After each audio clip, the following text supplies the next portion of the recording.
Good evening all. First Chiranjeevi director అంటే confuse అయ్యాను. చిరంజీవి గారి ఫిల్మ్ డైరెక్టర్ నన్నే పిలిచేస్తున్నారు అనుకున్నాను. ఆ షూటింగ్ నుంచి వచ్చేసరికి టీం అందరికీ బెస్ట్ విషెస్ చెప్తున్నాను. సో November 7th డైరెక్ట్గా ఓటీటీలో ఆహా ప్లాట్ఫామ్ మీద రాబోతుంది ఫిల్మ్. నాకు కాన్సెప్ట్ చెప్పాడు అభి, చాలా డిఫరెంట్గా ఉంది, చాలా కొత్తగా ఉంది. సో మీ అందరు చూసి టీం అందరినీ బ్లెస్ చేస్తారు, ఎంకరేజ్ చేస్తారు అనుకుంటున్నాను. అలాగే ఆహా టీం అందరికీ, రవికాంత్ గారికి అండ్ శ్రావణి గారికి అండ్ బ్రదర్ అందరికీ నా బెస్ట్ విషెస్. ముఖ్యంగా Raj Tarun, so very talented actor. So మంచి కంబ్యాక్ రావాలి. సో ఇక్కడ స్టార్ట్ చేసి మళ్ళీ సినిమాకి ఇంకా నువ్వు నెక్స్ట్ లెవెల్కి రావాలని విష్ చేస్తున్నాను రాజ్ తరుణ్. అలాగే టీం అందరికీ నా బెస్ట్ విషెస్. అలాగే అభిని విష్ చేయడానికి వచ్చారు వాళ్ళ ఫ్రెండ్స్ అందరూ, మన హైపర్, అది ఆటో, రాఘవ. సో నిజంగా మీ ఫ్రెండ్షిప్ గ్రేట్. సో చాలా ఏళ్ళు ట్రావెల్ చేశారు అభితో.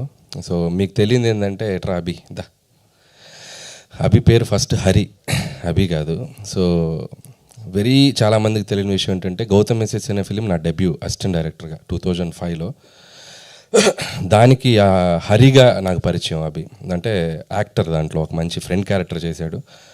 దాంట్లో అందరిని ఇమిటేట్ చేస్తూ చాలా బాగుంటుంది తన కామెడీ. సో అలా ఆర్టిస్ట్గా ఎంట్రీ ఇచ్చారు. నేను ఏడీగా ఫస్ట్ ఫిలిం నా ట్రావెల్ స్టార్ట్ అయింది అక్కడే. ఫస్ట్ పరిచయం ఉంటుంది కదా కొత్తలో, చాలా బెస్ట్ ఫ్రెండ్స్ అయిపోయి మేము చాలా ఏళ్ళు ట్రావెల్ చేసాం. అంటిల్ 2011 వరకు కూడా నా స్టోరీ నేను రైటర్గా పనిచేసే సిట్టింగ్స్ కూడా అభి వచ్చేవాడు. సో కందిరిగా అనే ఫిలింకి నేను తెలంగాణ యాక్సెంట్ డైలాగ్స్ రాయాలి అక్షాకి. సో చాలామంది తెలియని విషయం ఏంటంటే నాకు యాక్సెంట్ తెలియదు కదా, మనం అటునుంచి వచ్చాక. సో తెలంగాణ లోకల్ యాక్సెంట్ పట్టుకోవాలి అని చెప్పి నేను అభి హెల్ప్ తీసుకున్నాను. సో అభి పక్కా తెలంగాణ యాక్సెంట్ బాగా చెప్పేవాడు అప్పుడు. సో నేను డైలాగ్స్ని యాక్సెంట్ మార్చడానికి తన్ని నేను అడాప్ట్ చేసుకొని తనలాగా మారి నేను తన్ని ఇమిటేట్ చేస్తూ డైలాగులు రాసేవాడిని. సో అంత హెల్ప్ చేశాడు అభి నాకు.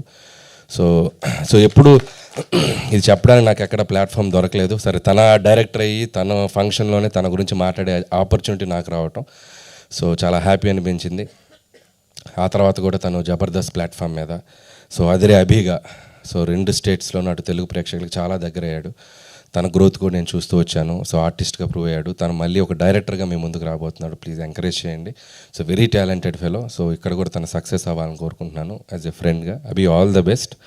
అండ్ ఇంకా మంచి మంచి ఫిలిమ్స్, ఓటీటీ ఫిలిమ్స్, అలాగే డైరెక్టర్గా మూవీ కూడా చేయాలని నేను విష్ చేస్తున్నాను. And all the best. అలాగే మీ పేరెంట్స్ కూడా వచ్చారు, వాళ్ళకు కూడా నా విషెస్ చెప్తున్నాను. అండ్ మీ ఓడింటి అంత పొడిగైపోయాడు. సో వాడిని స్టేజ్ ఎక్కించుకుని వయసు తెలిసిపోద్ది. So once again thank you ఇక్కడికి నాకు వచ్చి పిలిచినందుకు. And so wish you all the best Abhi. ఇంకేమైనా మాట్లాడాలా? అంతేనా? Thank you.